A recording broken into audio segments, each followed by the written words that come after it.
गरीब का हेलीकॉप्टर। एक गांव में पवनलाल नाम का एक धनवान रहता था। उसके बेटे का नाम था भोलू। पवनलाल के घर में रमा नाम की एक कामवाली काम करती थी। उसके बेटे का नाम था बाबू। वो भी उसी घर में काम करता था। उनकी झोपड़ी पवनलाल के घर के पास ही थी। पवनलाल अपने बेटे के लिए महंगे महंगे खिलौने लाकर देता था। बाबू उसे बड़े चाव से देखता था। भोलू खिलौने के साथ खेलने के बाद उसे हथौड़े से मार मार कर तोड़कर बहुत खुश होता था। उसके बाद टूटे हुए खिलौनों को दीवार के पास फेंक देता था। ये देखकर बाबू बहुत दुखी होता था। एक दिन बाबू ने भोलू से कहा, छोटे मालिक, आप क्यों इन अच्छे खिलौनों को तोड़ते हैं? ये खिलौने तो बहुत महंगे हैं। ऐसा करने से तो पैसे खराब होते हैं ना मालिक।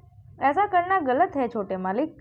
भोलू ने बाबू को गाल पर खींचकर एक थप्पड़ मारा और कहा, क्यों रे, तू मुझे नसीहत देता है? तुमसे किसने कहा गरीब कहीं के? हम धनवान हैं, हमारी मर्जी, जितने खिलौने खरीदना चाहें खरीदते हैं, जितने तोड़ना चाहें तोड़ते हैं। अगर तुम चाहो तो उन टूटे हुए खिलौनों से खेलो, लेकिन यूँ फालतू सलाह देने की कोई ज़रूरत नहीं है, बदतमीज़। बेचारा बाबू उन टूटे हुए खिलौनों को लेकर अपने घर गया। फिर उन्हें ठीक करके उनके साथ खेलने लगा। इस तरह ना जाने कितने टूटे हुए खिलौने बाबू वहाँ से उठा लाता और उनके साथ खेलता रहता। ये सिलसिला चलता रहा।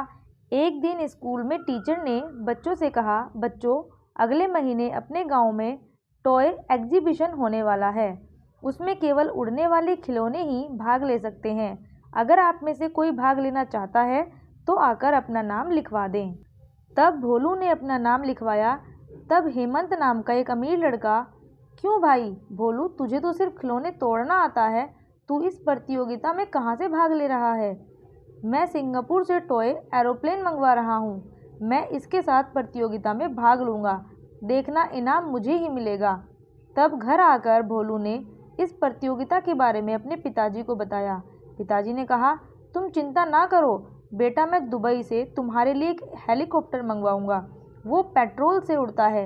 वो असली हेलीकॉप्टर की तरह सारे काम करता है। ठीक है बेटा।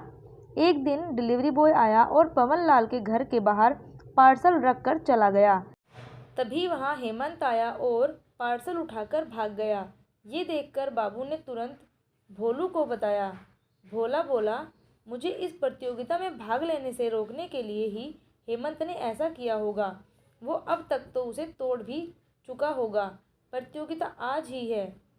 भोला ने पिताजी से कहा, पिताजी, आज ही एक खिलौना मंगवाइए। पर बेटा, उसे आने में 4 दिन लग जाएंगे। अब क्या करें बेटा?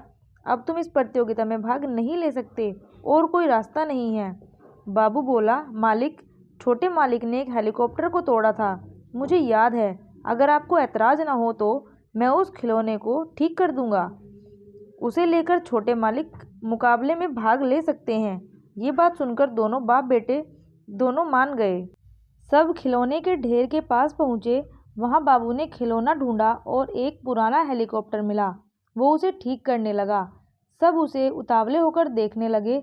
आखिरकार उसने उसे ठीक कर दिया और उसे हवा में उड़ाया तो सब हैरान रह गए। फिर प्रतियोगिता के समय सब अपने अपने खिलौनों को लेकर उड़ाने लगे।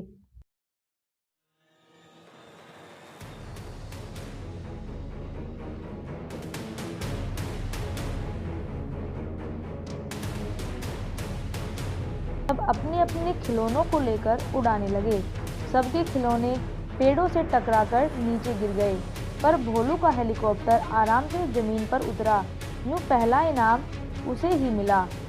घर लौटकर भोलू ने बाबू से कहा, बाबू, मैं इतने दिन खिलौनों को तोड़कर बहुत गलत कर रहा था, लेकिन तुमने ये साबित कर दिया कि टूटी हुई चीज़ों से भी हम विजय प्राप्त कर सकते हैं। मैं अब से खिलौनों को तोड़ूंगा नहीं। अब से तुम भी मेरे खिलौनों से खेल सकते हो। इतना कहकर भोला ने बाबू को गले लगा लिया। यह देखकर सब बहुत खुश थे।